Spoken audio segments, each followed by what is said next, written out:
नमस्कार. मी मानसी केळकर तांबे. गाना आये या ना आये गाना चाहिएमध्ये पुन्हा एकदा तुमचं सर्वांचं स्वागत करते. मागच्या वेळेला मी आवाज या विषयावर बोलले होते, आठवत आहे? आता ऐका हां. अजीब दास्ता है,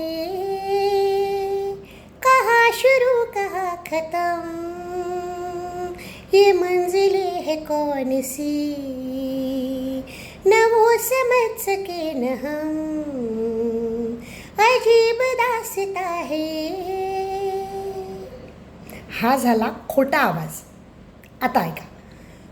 अजीब दास्ता है, कहाँ शुरू कहाँ खत्म, ये मंजिलें है कौन सी, न वो समझ सके न हम, अजीब दास्ता है. हा झाला खरा आवाज. तर होतं काय, बऱ्याच वेळा आपण जेव्हा लताबाईंचं गाणं ऐकतो तेव्हा आपण त्यांच्यासारखं गाण्याच्या प्रयत्नात खोट्या आवाजाची टेंडन्सी सुरू करतो. तर तसं न करता गाणं मात्र त्यांचं ऐकायचं, पण गायचं मात्र स्वतःच्या आवाजात. ओके, सो गात राहा, खुश राहा. धन्यवाद.